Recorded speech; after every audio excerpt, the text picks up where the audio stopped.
My very first tango lesson was a date. Okay, first of all, this was like 1 a.m, and then like exactly when those things happen. I think I was attracted to people in tango. I didn't feel attracted by people in tango. And we're back. Yes, we are.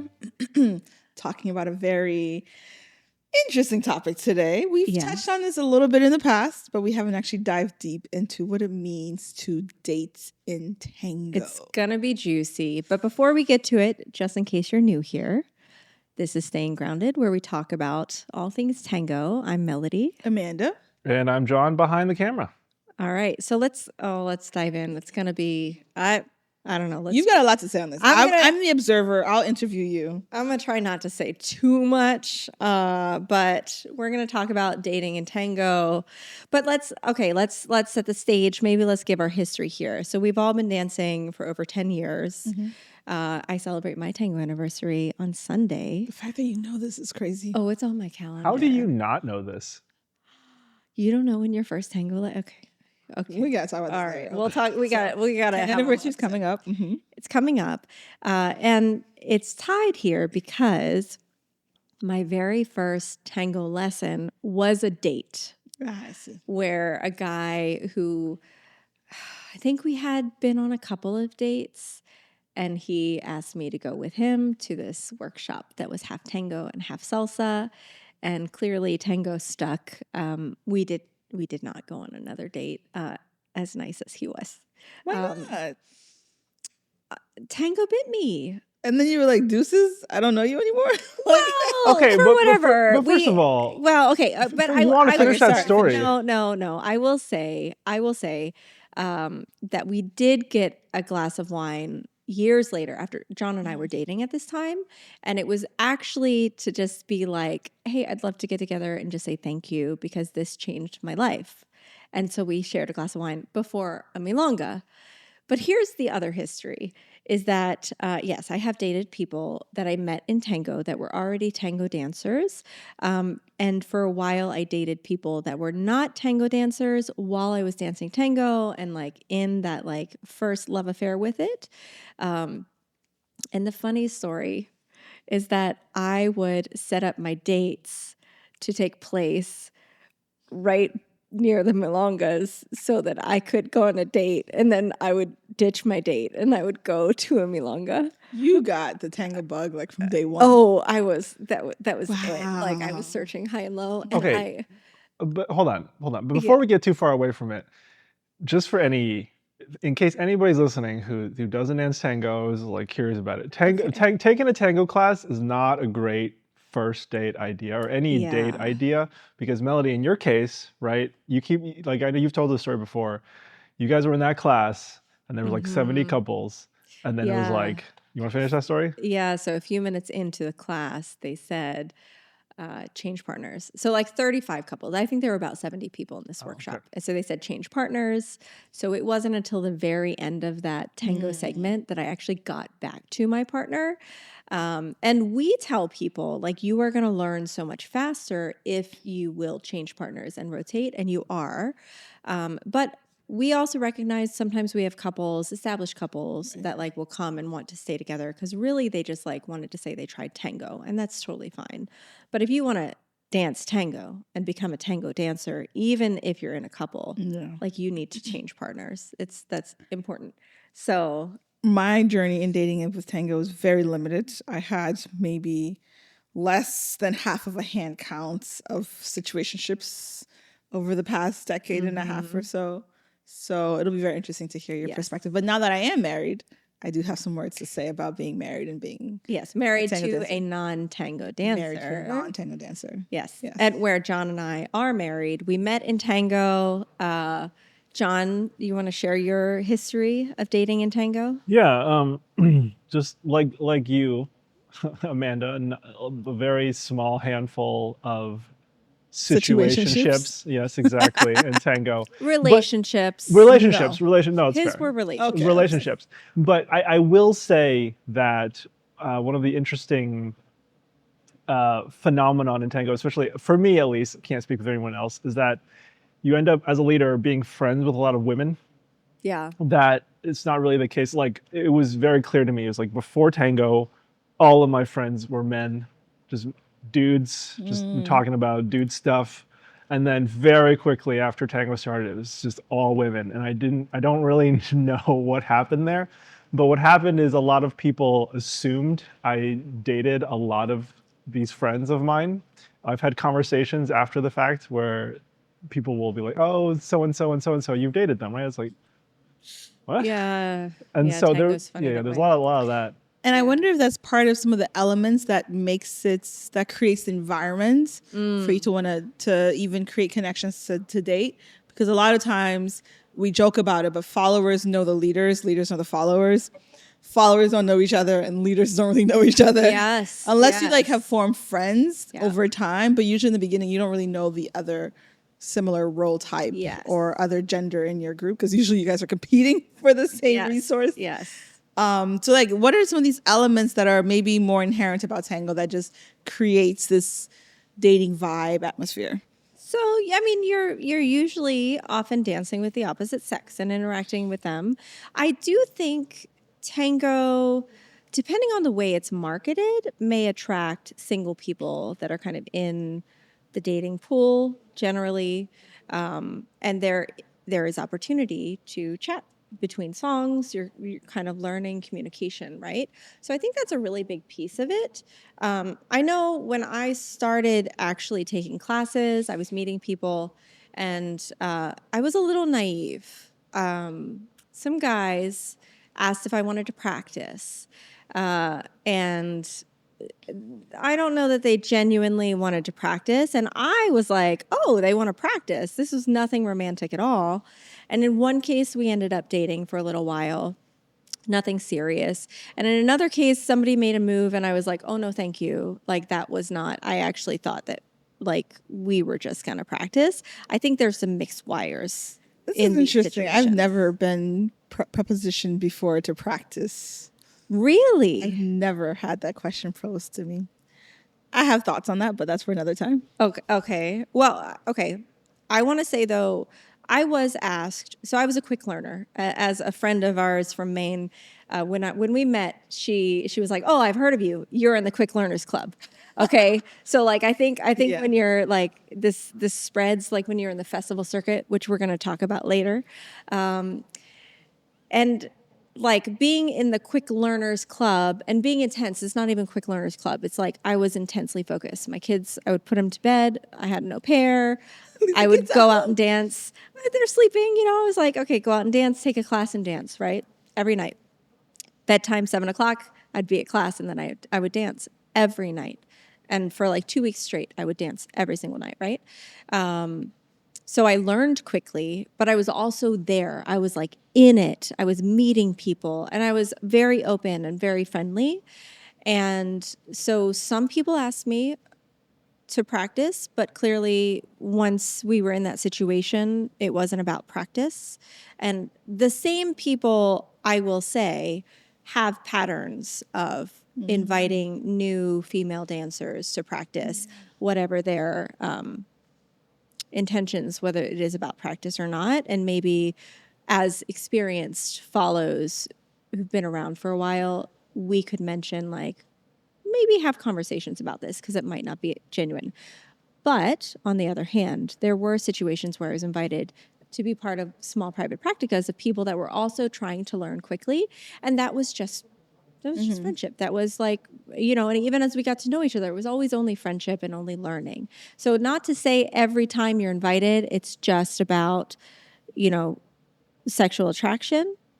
But maybe try to make sure if that's not something you're interested in, just be like, hey, just want to make sure. And John, you have a really interesting story about this, right? From when you had just gotten out of a relationship. Do you want to share that? So yeah, no, on two separate occasions with two separate women. And like I said, all my friends were women at this point. And I had just gotten out of a relationship. I realized my world was quite small. I wanted to, go out and do things with, my friends. And I would ask these women to go hang out, to do different things. One time was to go to Sky Zone, which is a trampoline park, and the other time was just to like get a drink or something. But I made it very clear. Like I intentionally wrote out in the ask. I was like, hey, this is not meant to be a date. Like I just wanted just to hang out, like we're friends. Because I was like, hey, I understand, you know, I'm a single guy. I don't want to come off as like there's some other motive here. Just culturally, that's kind of there's an expectation, or it's just unclear.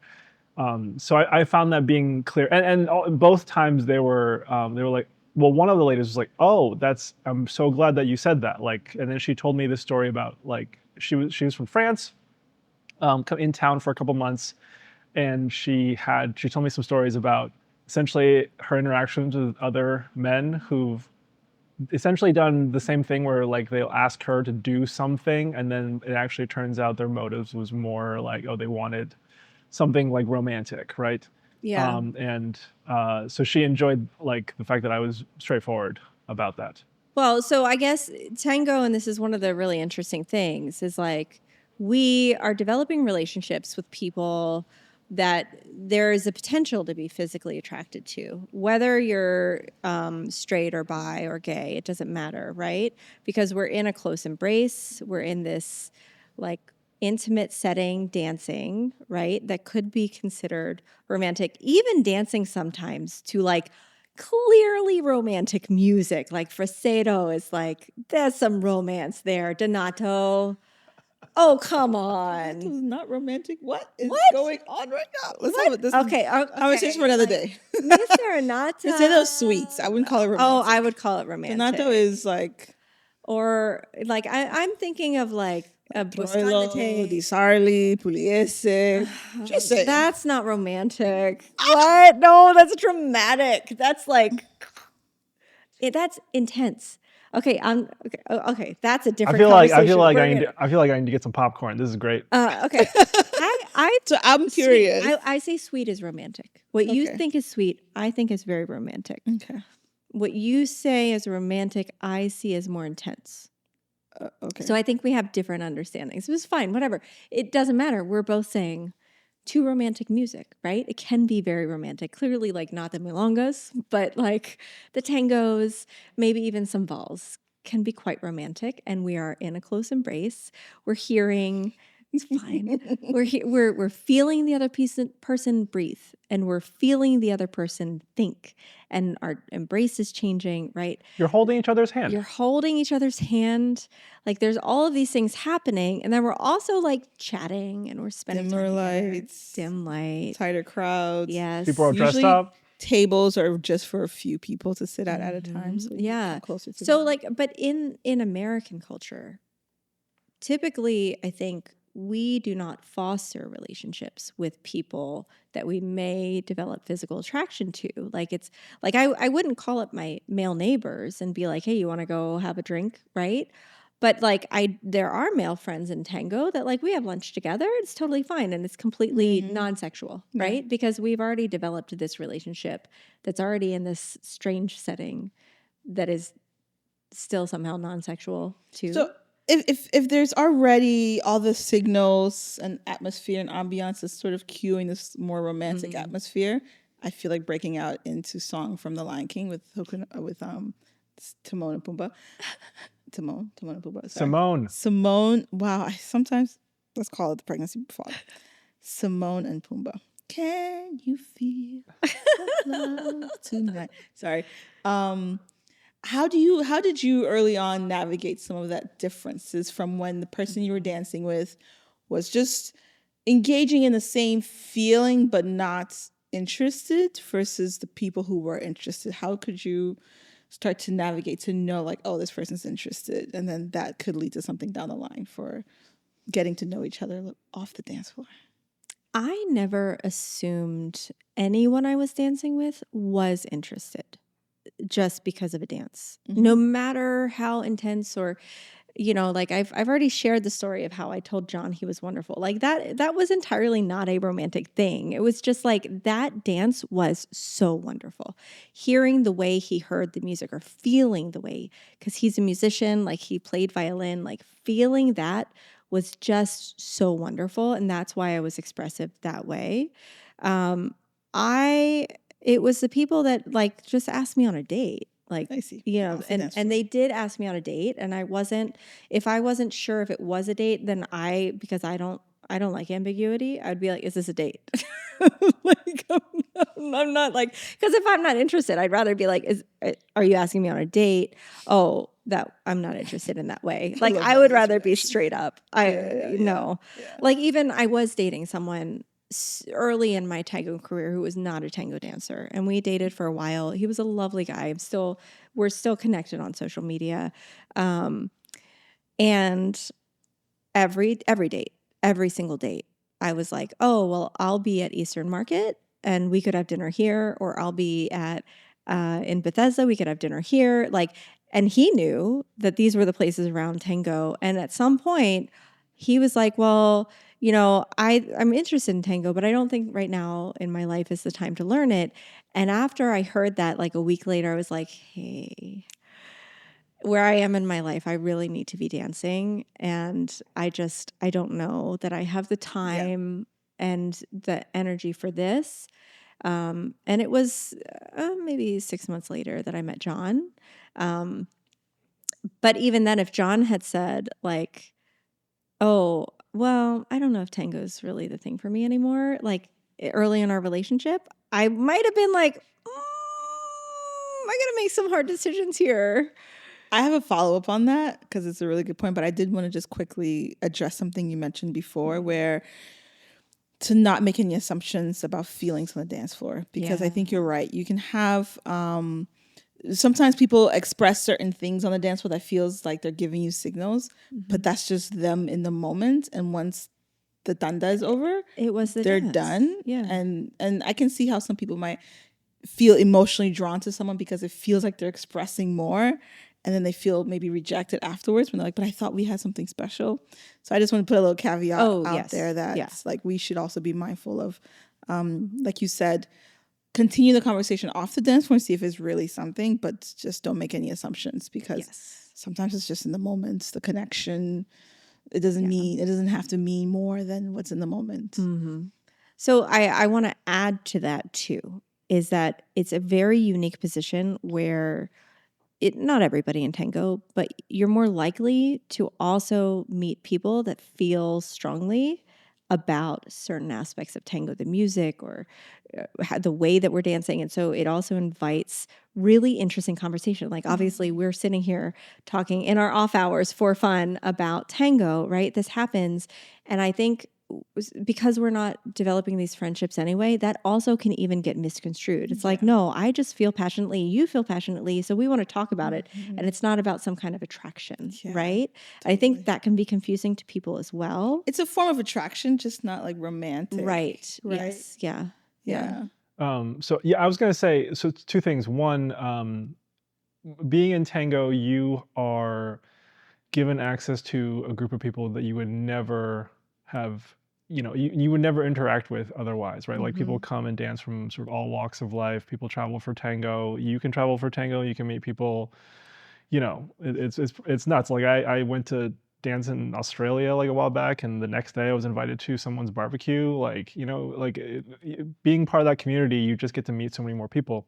So you never really know who, you would click with. And for me personally, it's always like you guys said, it's it's not even ask people out on dates. It's like, oh, like I meet someone in tango, they seem cool and interesting. Let's hang out afterwards. Let's go do something.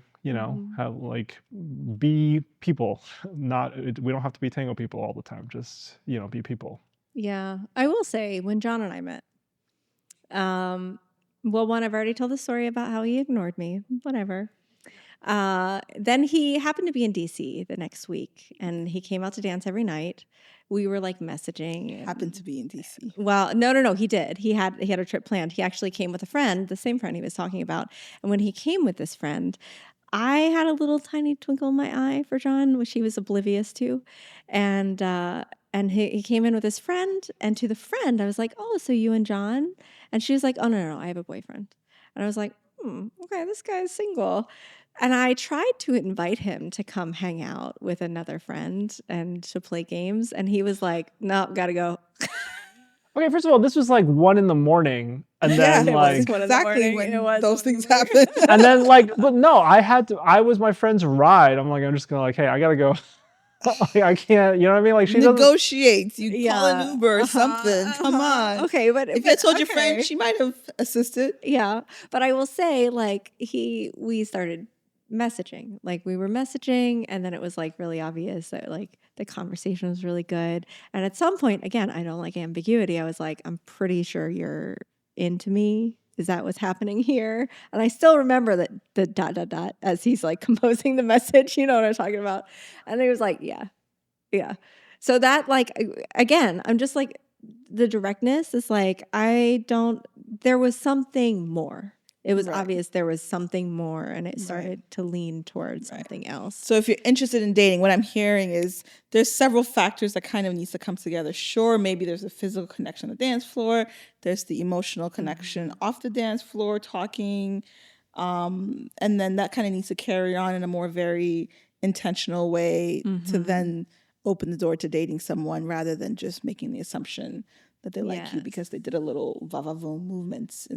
Or a couple extra ganchos. Yeah. Like, no. So, yeah. Well, okay. But I'm curious because I know, yes, you've had situationships, but like, what about tango crushes? Ooh. Yes. Yes. What about them? No, I remember my very first crush in tango. I'm still very good friends with this person. We both develop our own lives and such. But I will say it's interesting because there are people, and maybe you've experienced the same. You've crushed on in tango because you're truly attracted to that person and you enjoy. Maybe there's something about them socially, physically, that when you see them, you're like, oh my gosh, I like that person, right? And you try to like be in their circle. And then there are some people that I crush on, which I think is a different kind of crush. If I were to see them walking down the street, I would never blink an eye to think this is like a romantic interest. But when I see how they move their body on the dance floor, I'm like, ooh, wait a minute. who that is? Yeah. So it's like there are two different types. The latter one obviously is not someone like I would think about dating per se, but like to really get to like feel on the dance floor, whereas the former are people in the past that I've been like, oh my God, they're so hot and they're so cool and they're so interesting. I really want to be around them. But that's like the extent of mine. I think one or two of those have led to like something after, but it was very short-lived. I never saw tango as I'm going to go there. I think, which is why I was kind of alluding to in the beginning when I was like, well, I never got asked for dates. And I think tango wasn't really a place. You didn't? In the beginning, no. Oh, okay. But even for the most part, there was. What are you looking at me like that for? Like maybe like one person might express interest or something. Like I literally had probably 2 people express interest in me in the over 10 years that I've direct interest. Yes, correct. That you could perceive. Correct. Yes. Okay, but is it possible? Because like I hit on that man, and that man was like, it was like no, right over his head. I think there's an element of it where, and I think I've said this before. Like the people in tango were not necessarily. I was attracted to people in tango. I didn't feel attracted by people in tango, whether because of personal preferences. Usually, I think the Black factor has something to play into it as well. It's either I've had like more later in my journey some crazy like fetish style comments made, like, "Oh my gosh, you look like chocolate. I just want to bite into you," or something like that. Which is I wouldn't call that attraction. But outside of those like very extreme moments, guys. Also, who is saying that to you? You don't want to know. More than one. Because I have heard people talk about how beautiful you are. So, and because you are Was gorgeous. this already after I was already married? What was Like going you on? were stunning, like Thank you. absolutely beautiful. Thank you. Like in your present Dancing, state, but maybe. also pre. I've seen you show up in like a. No, I am beautiful. I'm not. I'm very. No. Let's not get this wrong. I've heard. I believe in my. I think people again ability I think to people are attract, just but I think in Tango it never came through that way. I always felt like that people don't want to admit it, but I think there's a thing to it. Anyways, I mean, can I just say something though? I actually think it's that you're really smart. And that is intimidating. Let me not hear the intimidating comment one more time, please. No, it is. We've discovered, by the way, audience, we've that's discovered a whole different episode. Amanda intimidates everyone. Yeah, apparently so. Anyways, there's also the factor of I personally felt being Black did not always mean fair. That I was someone to be attracted by other people. Maybe if they saw me dancing, they were in that latter group of I'm attracted to her dancing, but not like to her. I mean, if they did, they kept silence for sure. Anyways, I digress. So yes, I have had tango crushes, but it never felt like a space for me to like really get emotionally involved with people, especially as I saw the messiness of it all, the coming together, the breaking up, and I'm just like, this is too unstable. Okay, I've been in that mess before. And there was a moment where I was intentional, like, this is not, if I want to be with someone, like, I don't want to like shit where I eat. Eat where I shit. Okay, yes. This is why we have the explicit tag on this podcast. This is why we have thank you. Yes. Okay, yes, because I've been in that mess before where I was like involved with someone. People that said I was beautiful too. Well, I've been there. Okay, like in some kind of situationship, relationship, whatever. I was always very guarded though because I was a single mom, and like to me, dating was so far removed from my life as a mother because people didn't meet my kids. Like I didn't introduce partners. It was like, unless this person I thought was going to be permanently in my life, I didn't think it was appropriate. So there was single Melody and then there was mom Melody, right? So I didn't really consider most people I dated as partners. And if emotions started to develop, it was an immediate, is this person a good fit for that kind of that part of my life? And if I was like, done, like, no, hard pass. Sorry, dude, but like that's not going to work for me. But there were definitely times where maybe emotions did start to get involved, and so we would kind of like divvy up our milongas like children. Like this is my milonga for a while, and this is yours until we've had enough space that we can be at a milonga, and it's okay. Because inevitably, like one of us might start talking to somebody else, and it might, or it might even appear, right? Jealousy can say rear more its about head. space. Why did you need space? Well, if emotions had started to get involved, and to see the person you were just dating, that was a new, even if I had initiated it, right? There was still care for that person. To see them start to move on can be difficult, regardless. Oh, you mean after the dating? After, okay, after. I thought this was during. I'm like, what? No, not during. This is the breakup. Yeah, after the breakup. Okay. Yes, and we probably all have friends that have had divorces, or we know people that have had divorces in Tango. And what is fascinating to me is that more often than not, almost always, except in really egregious situations where one person was clearly in the wrong, I feel like generally there's some kind of space that has to happen, and then they all are friends again, right? I'm friends with the people I've dated. I've hosted people I dated in my house, and it's fine, totally fine. So like even maestro couples that may have had a divorce, it can be hard and messy, and then they end up sometimes performing together again, right? And being friends again. So I think that Tango is a very unique space in that it kind of trumps those things. And I'm going to say, unless there's like infidelity and abuse, right? Unless somebody is like if things just don't work out, right? Interesting. I guess, okay, so we jumped to the breakup. First, we started with like opportunities to start dating, and then we jumped to the breakup. But when you started to talk about the breakup and how you might need separate spaces because you might see the person, it made me think about the jealousy component. So like when you are dating with someone, let's say you finally do find that connection, how do you manage the inevitable jealousy that comes with it? Because now this person isn't just for the community, this person is your person. And we already acknowledged that you can have very deep connections with someone on the dance floor without it meaning more. But it's hard when you're the observer and you're like, So how do you separate those feelings when you're dating someone from like enjoying wholeheartedly connecting with everybody as with multiple people in the room and still saving space for the partner, your partner? I can answer that. Yeah, Ooh, go please. for it. So I think that's entirely based on the quality of relationship you have with your partner. So when Melody is dancing at a milonga, she can be dancing with people I know she's had a relationship in the past, and I guess bottom line is what I'm saying is I trust her, and she hasn't given me a reason not to trust her, so I don't see a reason to feel insecure about it.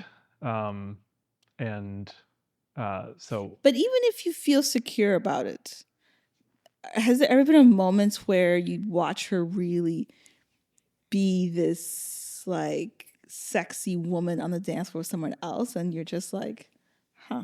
no. No, because he's like, she's because- going home with me. Yeah, exactly.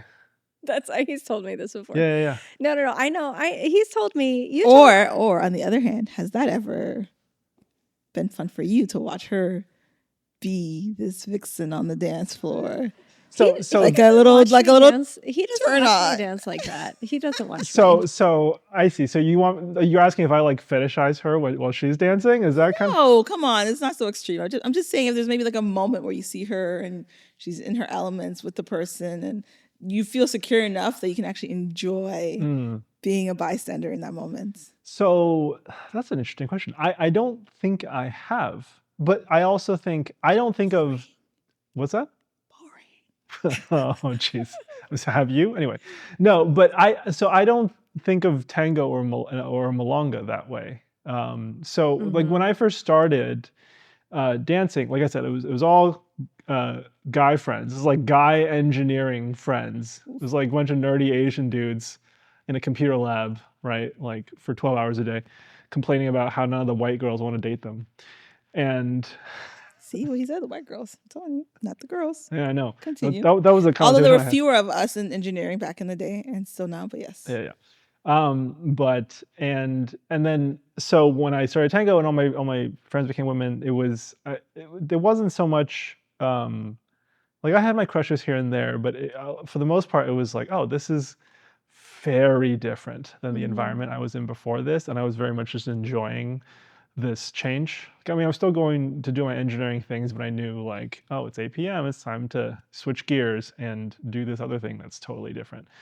And then also as a lead, when you're dancing, it's like very technical. I'm thinking about all the things that I'm like trying to do, or like the classes I've taken recently.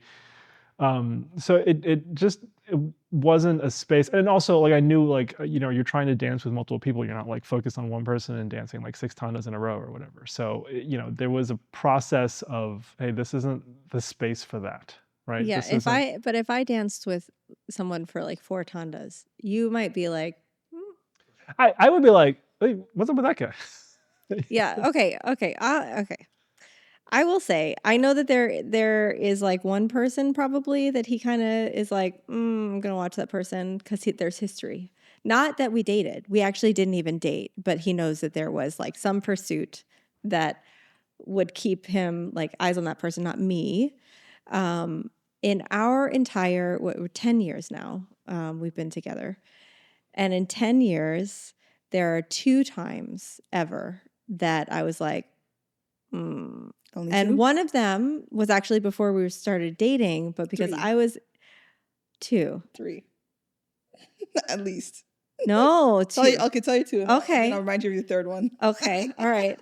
Well, I can tell you. One, I was into him. And we weren't You were dating what? yet. I was into him. Into Okay, him. that's And we weren't dating, but we were at a festival and we were kind of all talking, and there was one person who was a friend of mine, and she just seemed very friendly with him, and I was like, I think she's into him too. That's the one, and I was like, because I was like, no, I'm into this guy. But that now, like, I've since seen her, like, whatever. And then there's one where it's not the dancing. It's not the dancing at all. It's the way she was looking and interacting between songs. It wasn't the tango What at were all. you doing, John? He wasn't doing anything because doing he's anything. oblivious.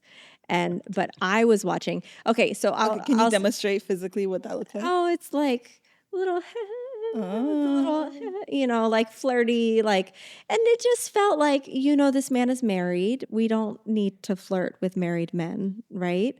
And he was oblivious, and he was like, "What? Really? Oh, I didn't even." But I've never felt that any dance ever was too much, because it's like it's compartmentalized. It's like, that's the dance. The dance is whatever the dance is. It's only the interactions between tandas. And I am a little creepy. I totally stare at him. I watch him dance. But I also, like, while we're driving down the road, I'll just like stare at him, and he's sometimes he'll be like, I feel creeped out for you right now, John. yeah, he's like, it's a little creepy. And I'm like, I just love him. I just want to look at him. So, Well, is that the same? Recently, we talked about another. That's the same. that's the one. Oh, okay. Yeah, that's the one since we started dating. It's like literally one time, and it was very recent. It was in the last year. Okay. Yeah. Okay. And I wanted to say, like, to Melody's credit, I am very oblivious. We need you to wake up, John. Open your eyes. You got glasses. Come on. There was a time when this other lady, I think tried to pull a move, and then I was like, oh no, whatever, and then I just kind of brushed her aside. I feel like, I'm just gonna say men, because that's my experience. Like, I'm sorry, but men, let's not have these excuses of being oblivious. Like, it's your responsibility to see someone and be like, like, elbow them out the way. You know what I mean? Like, but we have a friend, longtime friend that I've known longer than John, that I saw dancing at an event locally, and I was like, oh, that person looks like a nice dancer. And then I saw them hanging out with their friends, and I was like, that person looks very friendly. And I was like new in tango, and I was like, I'm going to try to dance with that person. It was nothing romantic at all. And I went over, introduced myself, and we danced. And like after the first song, I think they were like, my wife, blah, blah, blah, blah, blah. And I was like, oh yeah, my boyfriend, blah, blah, blah, as the like boundary setting, right? So that's another way, I think, of being like, we're very clear. But to their credit, they were like, well, I don't know. And if this is at all ambiguous, that's a good way I'm to going to put that set in there. Exactly. Yeah. And interesting, what you said made me think that's really healthy. Recognizing, even if you haven't seen it, but even if it were to happen on the dance floor, recognizing that that's something that happens on the dance floor. And I think it works when you are dating someone in tango, because they also recognize the general vibes of the dancing, of the milonga, and they don't take it personal. So it's very interesting when you're dating people outside of tango. Yeah. So what's your experience? Or rather, I should say, people who are used to close partner dancing, period. So my husband, we met dancing bachata. He does very close partner dancing. And at one point, he used to post videos on social media dancing bachata with different women, like around the world, whenever he would travel. And I had friends, and even I think family member, be like, are you okay with this? Because it's like very sensual, right? Yeah. And I'm like, oh, that's normal. Yeah, that's par for the course. Yeah. Like, that doesn't, I've been in that situation. I think tango sometimes is even worse. But I think it helps when your partner understands and participates in social dancing, intimate social dancing. But when they don't, I've heard many stories of, actually, no, there's two. I've heard stories of people who obviously their partners are just like, I can't. This is too much of your time, and or you're like way too involved in this, and it's really hard.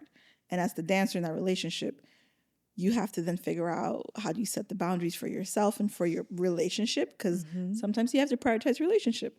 Okay, every time probably. If it's important enough, you need to prioritize your relationship.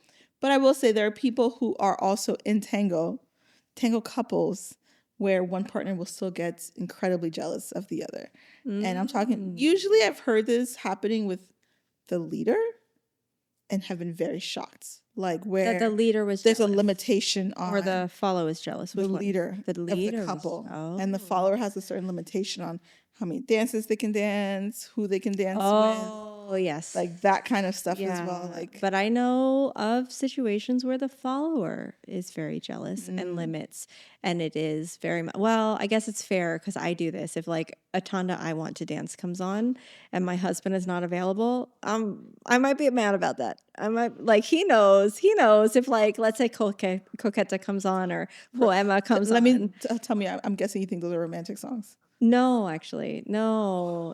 But they Okay, you're have even this. selfish. They just have this quality that I really want to dance with my partner, Mm-hmm. or maybe I just really want to dance those songs, and so like, I know Do that you John is going to give me space for it. do you think if someone's getting jealous watching their partner dance, that says more about how they feel themselves as opposed to anything their partner's doing? Like their own insecurities. Yeah. I don't know. I think we all have our own life experience, and I'll say like, It could be, especially if that other dancers, you perceive them as being better than you, and you see your partner really enjoying that. It can also make you feel, I would imagine, quite insecure. I guess I hadn't thought about that. I would think more it has to do with insecurities with your own relationship and not trusting your partner. Like I'll share something really personal. My stepfather, when I was growing up, was married to my mom for 7 years, cheated and left for the other woman. Right. So like if you talk about like setting a foundation of like Right. maybe not trusting men, but I have never felt that I couldn't trust John. Like it's always been very open. And I think that's part of why if I've ever had any negative feelings about related to our relationship, it was never him. It was only that I felt somebody else was being inappropriate in their interaction toward him, right? And it was only like literally one time in 10 years. So like John could go have dinner privately with a female friend, or even his ex-girlfriend came and stayed the night to pack up her stuff after we started dating. Actually, that is the only other time that I was like, I don't know. But he was very open and honest, right? And there was nothing to not trust in that situation. So I think it's more about the person's insecurities, and their relationship, and less about whatever may be happening in front of them. So I think we had way more things to even talk about on this. Down to like how what's the impact on the community when you break up? Who takes sides? Or how does tango and growing in tango impact your relationship? Right, and just the real complications that come with managing and dealing with dating, marriage, divorce, cheating. Like there's a whole lot here to unpack. So I think we might need to come back for part 2. That's it. Yep. Part 2. All right. See you there. See you next time. Thanks for tuning in to Staying Grounded. If you like this episode, please subscribe and give us a like. We would love to hear from you in the comments, and we'll see you next time.